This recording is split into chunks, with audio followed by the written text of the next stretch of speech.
Bonjour.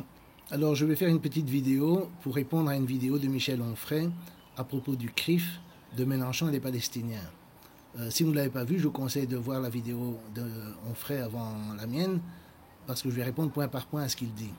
Et donc j'ai mis le lien à cette vidéo dans le titre de cette vidéo-ci.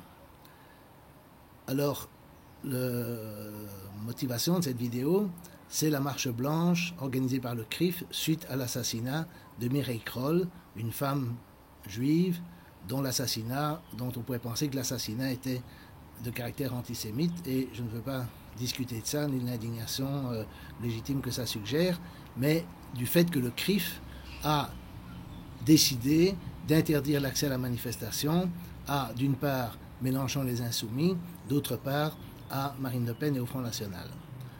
Alors, Michel Onfray a fait une vidéo pour justifier la position du CRIF à la fois face à Mélenchon et face à Marine Le Pen. Alors, je vais commencer par les arguments à propos de Mélenchon. D'abord, il y a un détail technique auquel je n'ai pas la réponse. Il me semble que la rue appartient à tout le monde, et je ne sais pas très bien au nom de quoi on peut interdire l'accès à une manifestation à des gens quand on organise cette manifestation dans un lieu public, à savoir la rue. Mais passons sur ce détail. Le premier reproche que Onfray fait à Mélenchon, c'est de dire qu'il insinue qu'Israël, c'est des riches, c'est des capitalistes, oui, ils sont soutenus par le sionisme international, etc., etc. Donc, comme il ne donne pas de référence à ce que dit Mélenchon, je ne sais pas à quoi il fait allusion.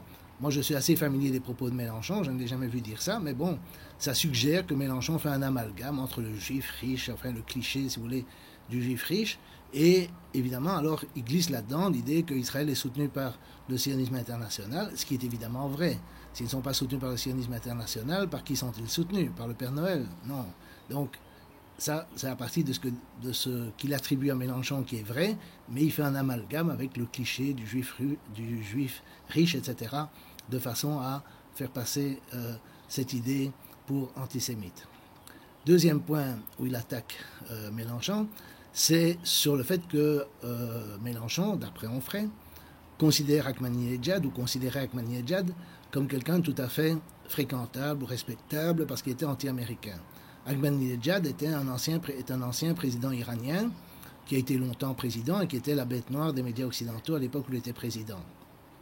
Alors, je mettrai aussi un lien à une vidéo où on voit les propos de Mélenchon qui condamne Ahmadinejad, qui condamne le programme nucléaire iranien, qui dit qu'un régime théocratique est une menace pour l'humanité, donc qui dit essentiellement la même chose que ce que dit Onfray, et qui est tout à fait le contraire de ce qu'Onfray attribue à Mélenchon. Mais ce qu'Onfray reproche à Mélenchon, c'est donc de considérer positivement Ahmadinejad, ce que Mélenchon ne fait pas.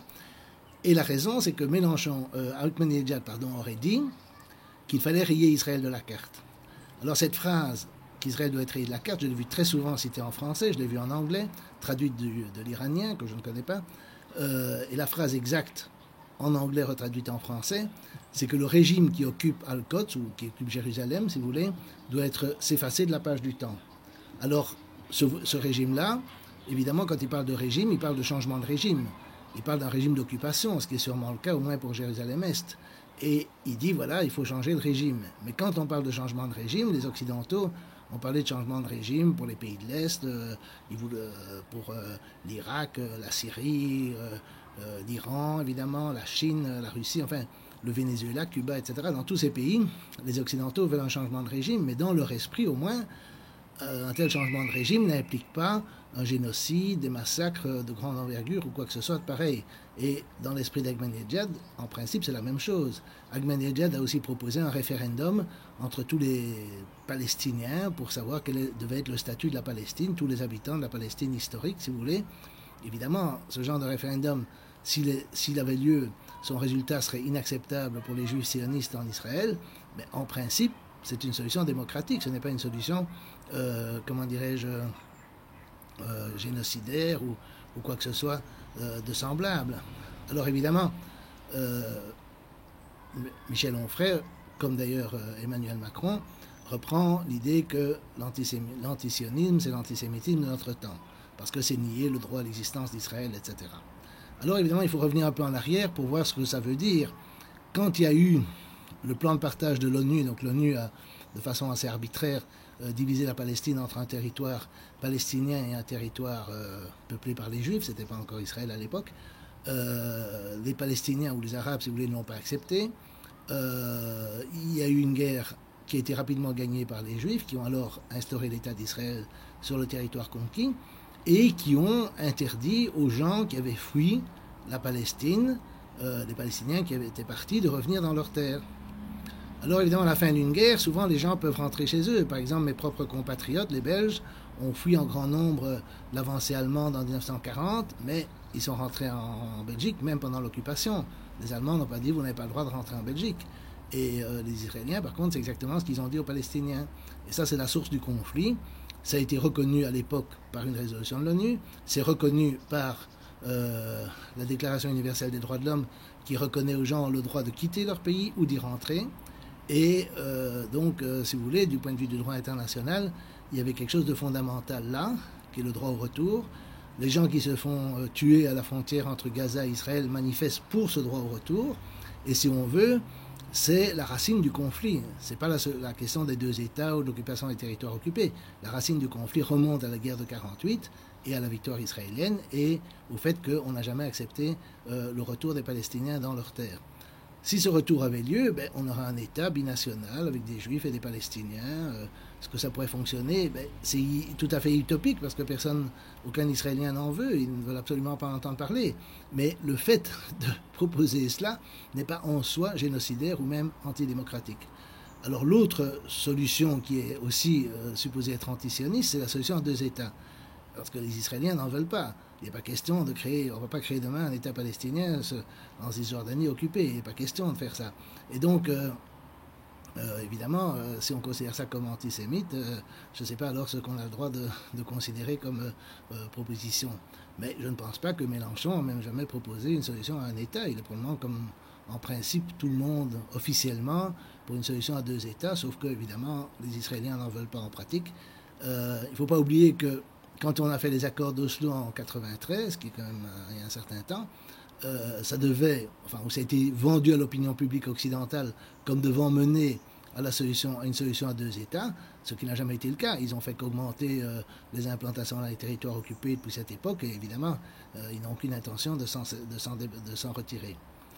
Bref, donc, quand Onfray dit qu'il faut faire de l'histoire, il faut peut-être faire l'histoire justement à partir de la source du conflit, qui est la façon dont Israël a été créé. Alors, étape suivante, dans le discours d'Onfray, c'est le grand mufti de Jérusalem. Alors là, le grand mufti de Jérusalem, donc c'était le grand mufti qui, pendant la guerre, a pris le parti d'Hitler. Alors il y a eu des milices musulmanes du côté d'Hitler, etc., etc. Bon. Alors il en tire argument pour dire, voilà, ils étaient dans le camp des vaincus à la fin de la guerre, et tant pis pour eux. Bon, c'est peut-être injuste pour les Palestiniens individuellement, mais leur chef, leur dialecticien, comme il dit, avait fait le mauvais choix. Et donc, voilà, c'était normal de faire le plan de partage comme on l'a fait, et probablement implicitement aussi normal de refuser le retour des réfugiés. Bien. Alors, ça c'est l'argument d'Onfray. Mais cet argument est vraiment, si on doit l'appliquer à d'autres circonstances, il est assez catastrophique parce que, d'abord, si on prend des pays comme la Roumanie, la Hongrie, évidemment l'Allemagne de l'Est, il faut considérer que la domination soviétique après-guerre était entièrement légitime, parce que ces pays, leurs dirigeants avaient fait le mauvais choix. On peut aussi faire remarquer qu'Yitzhak Shamir, qui était Premier ministre israélien, a été condamné pendant la guerre par les Anglais parce qu'il faisait des attentats terroristes contre eux. Or, si vous combattiez les Anglais au moment où ceux-ci sont en conflit avec les Allemands ou les nazis, si vous voulez, objectivement, vous êtes du côté des Allemands. Donc, de nouveau, on pourrait se poser la question de savoir dans quelle mesure cette branche du mouvement sioniste ne devrait pas être condamnée éternellement, etc., à cause de ses actions pendant la guerre. Et il y a pire, parce qu'il y a des Français. Alors, d'abord, évidemment, il y a eu les accords de Munich, qui était un cadeau assez net fait à l'Allemagne nationale-socialiste, mais il y a eu Pétain. Alors Pétain, il a quand même reçu les pleins pouvoirs à cause de la défaite, mais il a reçu les pleins pouvoirs de l'Assemblée nationale, qui était l'Assemblée nationale qui avait été élue lors du Front populaire, mais dont les députés communistes avaient été exclus. Ça, c'est vrai. Mais enfin, en termes de légitimité et en termes de choix, évidemment, on peut dire que les Français ont choisi Pétain beaucoup plus que les Palestiniens n'ont jamais choisi le grand mufti, parce que qui a élu le grand mufti, j'en sais rien. Il y a des chrétiens en Palestine, ils étaient sûrement pas représentés par le grand mufti. Donc, si vous prenez cette logique d'Onfray, vous devriez punir les Français éternellement pour Vichy, etc. Et pour la collaboration. Donc, ça me paraît, l'argument me paraît totalement absurde et c'est assez choquant chez un philosophe de venir avec un argument aussi peu logique. Alors évidemment, il nous explique aussi qu'Israël a le droit d'exister, bien sûr les Palestiniens aussi, mais Israël a le droit d'exister. Mais le problème de l'existence d'Israël, c'est pas une question de savoir si moi je dis qu'il a le droit d'exister ou Mélenchon dit qu'il a le droit d'exister, c'est qu'il existe et il existe à cause d'un rapport de force. D'accord. Si moi je déclare qu'il n'a pas le droit d'exister, ça ne change rien. Ils ont des armes atomiques, et avec les armes atomiques, ils existent, point à la ligne. Ils ont une armée, etc. etc. Et évidemment, les gens qui n'ont pas le droit d'exister comme État ou comme peuple, ce sont les Palestiniens. Il n'y a aucun scénario plausible, à moins d'un renversement spectaculaire dans le rapport de force, qui permettrait aux Palestiniens d'avoir un État, même dans la solution à deux États. Personne ne peut sérieusement penser qu'on est en voie d'arriver à ce genre de situation. Alors, un nouvel argument contre Mélenchon, c'est qu'il monte les gens les uns contre les autres. Ça, c'est vraiment incroyable.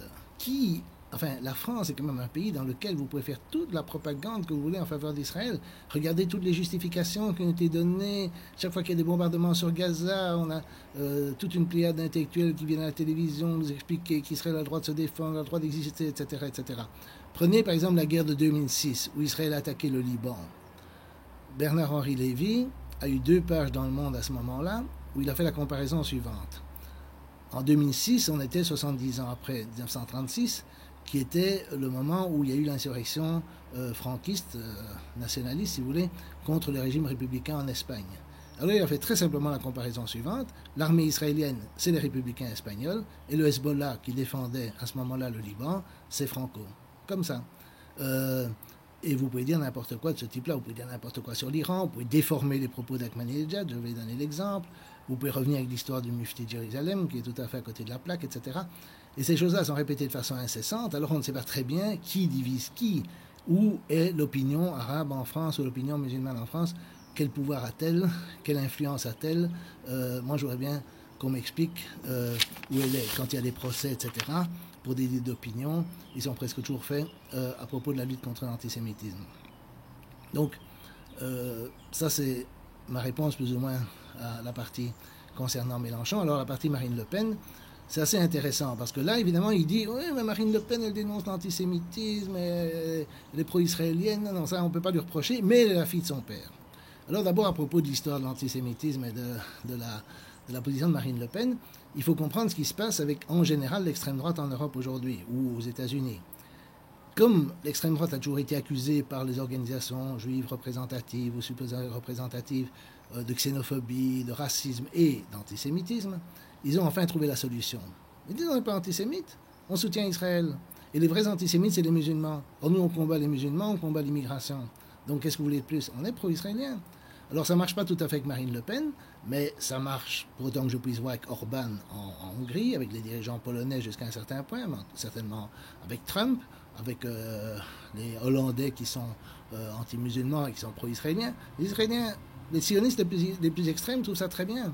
Et donc vous avez toute une tendance, parmi les sionistes, pas tous, mais une partie, à applaudir la position de l'extrême droite, précisément parce qu'elle est anti-musulmane et pro-israélienne. Et donc, toute cette histoire de...